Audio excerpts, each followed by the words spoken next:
এটা হচ্ছে supply line, chain, শতছিদ্র আপনার সীমান্ত, 931 কিলোমিটার বেড়া নেই, জমি দিচ্ছে না বিএসএফ। একটা জঙ্গি সরকার, রাষ্ট্রবিরোধী সরকার, যার মুখোশ মমতা আর যার মুখ হচ্ছে এখানকার সুপিয়ান, কলকাতার ফিরাত। দাদা, এই আবহে দেখা যাচ্ছে যে বাংলাদেশ থেকে অনুপ্রবেশের সংখ্যা ক্রমশ বাড়ছে এবং গোয়েন্দাদের চিন্তা বাড়াচ্ছে যে দুই দেশের এই যে কাঁটাতার বিহীন যে বিস্তৃত অঞ্চল, এর আগেও বিভিন্ন সময় দেখা গেছে যে একাধিক এলাকা বারে বারে প্রতিদিন বলছি, জমি কে দেবে? 1894 সালের ল্যান্ড অ্যাকুইজিশন অ্যাক্ট কার? এই যে আপনি আমার কথা কাউন্টার করাবেন তৃণমূলের নেতাকে দিয়ে, ওরা কি বলবে? বলে বর্ডার্স বিএসএফ এর, কেন্দ্রের সরকার বিএসএফ এর, পাসপোর্ট কেন্দ্রের। এই যে একই উত্তর পাবেন। 1894 সালে ল্যান্ড অ্যাকুইজিশন অ্যাক্ট কার? ডিএমদের। সেই ডিএমরা কার কন্ট্রোলে? এখানে পূর্ণেন্দু মাঝি তার বাড়ির বাজার করে।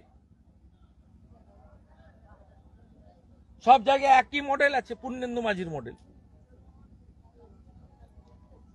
অতএব জমি না দিলে কিছু করার নেই। আইনটা তো পার্লামেন্টে পাস হয় অ্যান্টি ল্যান্ড অ্যাকুইজিশন। ভারত সরকার সুপ্রিম কোর্টেও গেছে, মামলা পড়ে আছে। আমাদের বিশ্বাস সুপ্রিম কোর্ট এই ব্যাপারে হস্তক্ষেপ করবে, কারণ দেশের স্বার্থ আগে। সমস্ত প্রস্তুতি হয়ে গেছিল আজকে, অথচ দেখা গেল সমবায় সমিতির ভোটটাকে বাতিল করে দিল। এর আগে আটকেছে আপনার প্রিয়ানগরী, পরে হাইকোর্টের অর্ডারে ভোট হয়েছে, হরিপুর সমিতি ভোট হয়েছে, জিতেছি আমরা। এরা সব জায়গায় ভূত দেখছে, এবং যেগুলোতে ভোট হচ্ছে সেখানে মুসলমানদের দিয়ে লুট করতে পারবে না। আলরাজি, শামসুল, এই যে মডেল নন্দীগ্রামে, কোত্থেকে কে অস্বাভাবিক মৃত্যু হয়েছে, কাজাহার গিয়ে হিন্দুদের বাড়ি ভাঙছে, সাটাঙ্গা বাড়ি থেকে। অতএব এখানে আসার তলাতেও পারবে না, বয়ালে, দেবীপুরে পারবে না, হিন্দু এলাকা। তাই তুহিন বিশ্বাস বলে একটা চামচা এখানে বসিয়েছে, অনেক গুণের অধিকারী। আপনারা কি জানেন যে গতকাল বালেশ্বর থানায় পূর্ব মেদিনীপুরের পুলিশের বিরুদ্ধে এবং পশ্চিমবঙ্গ পুলিশের বিরুদ্ধে মামলা হয়েছে? না, কারা করেছেন জানতে পারবেন। অবৈধভাবে পশ্চিমবঙ্গ পুলিশ উড়িষ্যা পুলিশকে না জানিয়ে করেছে। এটা যেহেতু আন্তঃরাজ্যের বিষয়, গতকালই আমি উড়িষ্যার মুখ্যমন্ত্রী এবং কেন্দ্রের মন্ত্রী ধর্মেন্দ্র প্রধানের কাছে দাবি করেছি যে এই মামলা সিবিআই কে ট্রান্সফার করেছে। এদের কপালে দুঃখ আছে, অভিজিৎ মন্ডলের মতো এদেরকেও, সৌম্যদীপ নাকি একটা আছে, ভাইপোর মাল এসপি, এদের কপালে দুঃখ আছে। Already FIR lodge Baleshwar PS, এবং এটা ইন্টারস্টেট। আমরা দাবি করছি সিবিআই কে হ্যান্ড ওভার করার জন্য। আমাদের নন্দীগ্রামের লোক চিকিৎসা করাতে গেছিল কটকে, বালেশ্বরে তাদের হোটেল থেকে জোর করে তুলে আনা হয়েছে, without search warrant, without the help of Odisha police. এবং অলরেডি কালকে এফআইআর লজ হয়েছে বিএনএস এর অন্তর্গত। মানে চন্দনা রাজকুমার ওরা চিকিৎসার জন্যই গেছিলেন ওখানে, নন্দীগ্রামের বাসিন্দারা গেছিলেন। কে গেছিলেন তো এফআইআর লেখা আছে।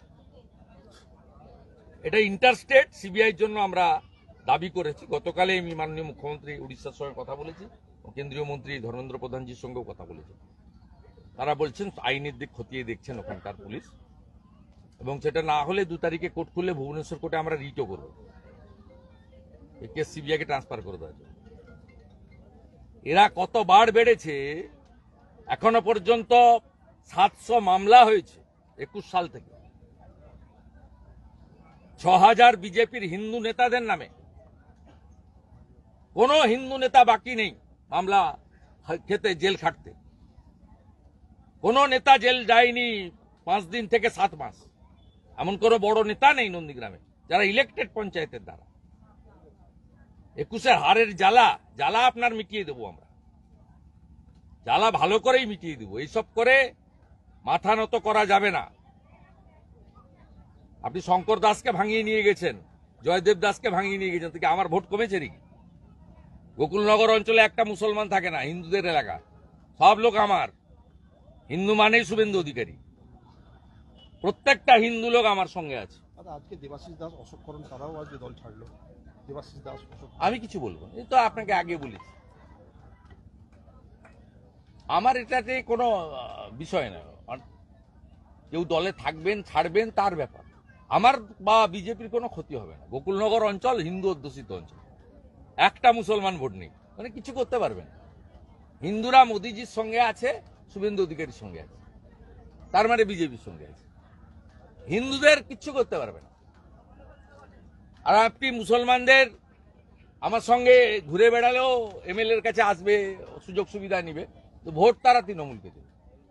এখানকার হিন্দুরা জানে সুরক্ষিত থাকতে গেলে বাংলাদেশ যাতে না হয় তার জন্য কোন দলে থাকতে হবে, কোন নেতাকে মানতে হবে।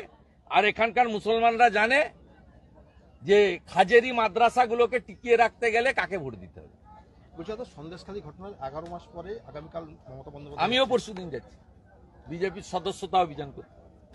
ওরে গিয়ে কি লাভ হবে? হেলিকপ্টার করে আপনি যাবেন শীতকালে,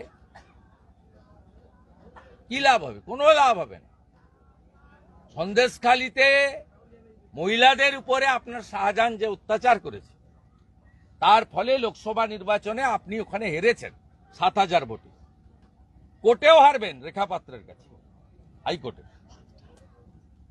হাইকোর্টে রেখা পাত্রের কাছে আপনি হারবেন, এবং 7,000 ভোট লিড আছে আমাদের লোকসভাতে। বিধানসভায় এটা 2 গুণ 3 গুণ হবে। কিচ্ছু করতে পারবেন না। সন্দেশখালী আপনার হাতে নেই। আপনি যান, মিড ডে মিলের টাকা থেকে কিছু কম্বল বিতরণ করে আসুন, আপনার কোনো সমস্যা নেই। বারুইপুরে চাম্পাহাটিতে বিস্ফোরণ হলো, একজনের মৃত্যু হলো, 2 জন আহত হলেন। গ্যাস সিলিন্ডার লিক হয়ে বাজি ব্যবসায়ীর বাড়িতে এই ধরনের বিস্ফোরণ বলে প্রাথমিক অনুমান। গ্যাস সিলিন্ডার লিক হলে তো এটা অ্যাক্সিডেন্ট। আর বাজির কারখানার তো লাইসেন্স নেই, কারখানা চলে সব জায়গায়। মুখ্যমন্ত্রী কিসব করেছিলেন আলাপন বাবুর নেতৃত্বে, কমিটি টমিটি ইত্যাদি। সরকারকে জিজ্ঞেস করুন। সরকার ঘুমাচ্ছে, শীত পড়েছে, সরকার তো বেলা 12টার পরে ঘুম ভাঙে।